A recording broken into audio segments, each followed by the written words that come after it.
Jẹ́nẹ́sísì orí kẹtàlá. Ìpínyà Abramu àti Lọti.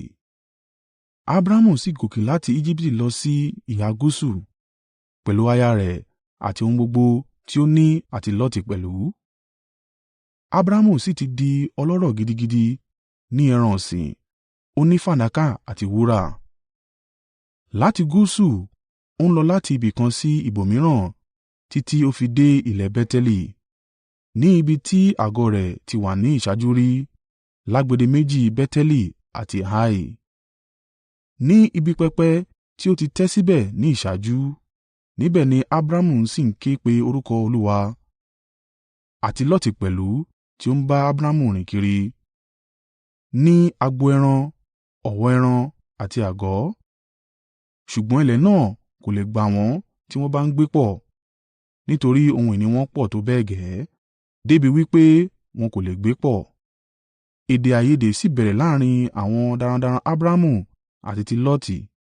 Àwọn ará Kenaani àti àwọn ará Peresi sì ń gbé ní ilẹ̀ náà nígbà náà.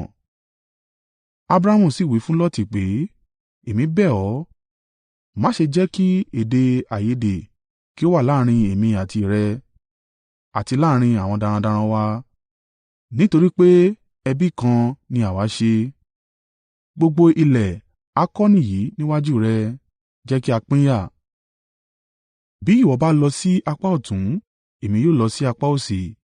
Bí ó sì ṣe òsì ni ìwọ lọ, èmi yóò lọ sí apá ọ̀tún.”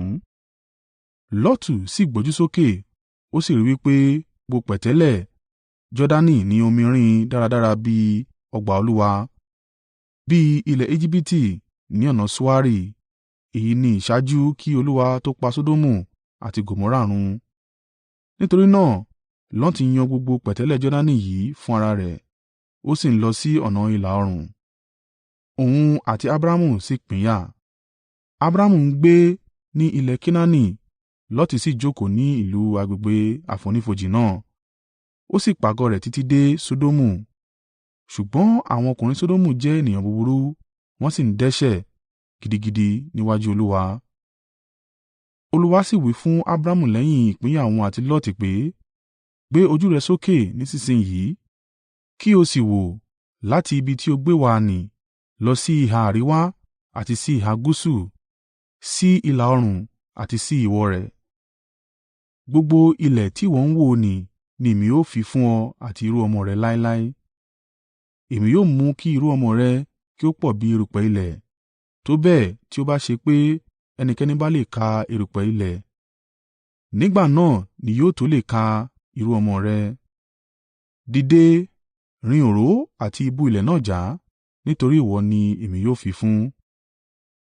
Nígbà náà ni Abramu kó àgọ́ rẹ̀, ó sì wá, ó sì jókòó ní ẹ̀gbẹ́ igi ńlá igbó Mamre tí ó wà ní Hebroni.